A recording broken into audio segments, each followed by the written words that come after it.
name is Natli Goben, and today I'm going to be talking to you about continuing U.S. space travel. After 9 years of sending astronauts to Russia to catch a flight to space, NASA has sent 2 Americans aboard a rocket ship from the U.S.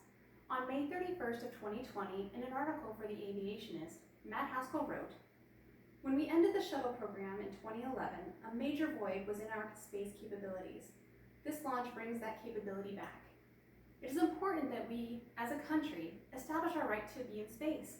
With the use of commercial companies, the taxpayers don't have to fit the bill to continue space exploration. Imagine what we will learn and discover with the continued study of the cosmos." First, let's talk about why it is important for the United States to return to space. If we don't establish ourselves in space, our right to be in space may be taken from us. On June 17th of 2020, in an article for the Washington Times, Deputy Assistant Secretary of Defense for Space Policy, Stephen Keidi, said that, "I wish I could say space was a sea of tranquility and sanctuary from attack, but the fact of the matter is, space is contested. Our global enemies have constantly been trying to gain more control over the U.S. power base." Mr. Keidi stated, "China and Russia have weaponized space and turned it into a war-fighting domain. If the U.S. doesn't make a domain in space, we won't be able to protect ourselves from the weapons of other countries. If those countries begin to dominate the space surrounding Earth, they may be able to take out our communication satellites. This would devastate our everyday lives."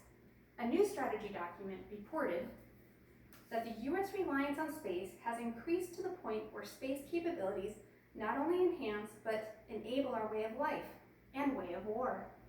We need to protect those capabilities so that we can build upon them to make our lives better. Now let's talk about 2 solutions. Solution number 1 is commercializing space travel. On May 27th of 2020, Cecilia Smith Schoenwalder, in an article for U.S. News and World Report, wrote, "The U.S. pays Russia about $80 million per seat on its Soyuz capsule. By having companies pay for spaceflight, our country can still explore space without the heavy cost to the American taxpayer. With the success of SpaceX Crew Dragon flight," NASA Administrator Jim Bridenstine said, "our goal is to have SpaceX be able to do missions one day without NASA. We want them to get customers that are not us." Solution number 2 is developing new technology. On May 30th of 2020, Amy Thompson of Space.com wrote, "One of the difficult lessons learned from the loss of the Space Shuttle Challenger in 1986 was that all future crewed vehicles should be equipped with emergency escape systems, which the shuttle did not have. With new safety standards and technology, we are able to protect our astronauts from uncertain catastrophe." Thompson also said that, "SpaceX also notched another rocket landing under its belt. The Falcon 9 booster's first stage made a smooth landing on SpaceX's drone ship, Of Course I Still Love You, in the Atlantic Ocean." The updated tracking systems allow the booster rocket to be reused. This also cuts down on the cost of space travel. Now let's talk about the future. The more we know and understand, the better. On June 22nd of 2020, in an article for phys.org, Melissa Gaskill stated, "An X-ray telescope on the exterior of the space station, the Neutron Star Interior Composition Explorer, or NICER, collects and timestamps the arrival of X-ray light from neutron stars across the sky, and using the beacons from pulsars to create a GPS-like system. A system like this could mean acquiring the knowledge of our solar system and beyond. Understanding how the pulsars help with navigation will provide a base to develop a new travel system.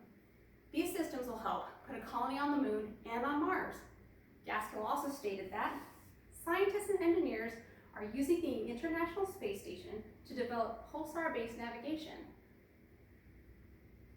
using these cosmic lighthouses to assist with wayfinding on trips to the moon under NASA's Artemis program and on future human missions to Mars. Using those systems will take the guesswork out of trying to determine how far and how much time it will take to make a certain trip. With this knowledge, we will be able to travel to deeper depths of space that haven't been explored before. In conclusion, we have much to think about. Today I talked about how the United States has returned to sending people into space from our own soil. I discuss the problems of reaching such lofty goals, how by making it commercialized, we can now afford to send people into space, and that with the new technology and imaginations, we have no restraints. My hope is for all of us to support the new era of space travel. We have so much knowledge that can be acquired from space excursions. By continuing our space adventures, we are helping the United States and the people of the world discover and protect our solar system. We have the chance to establish and cultivate new civilizations on other planets that might contain the cures of current illnesses. Let us help support this great effort to extend mankind's knowledge and awareness of the unknown in our universe.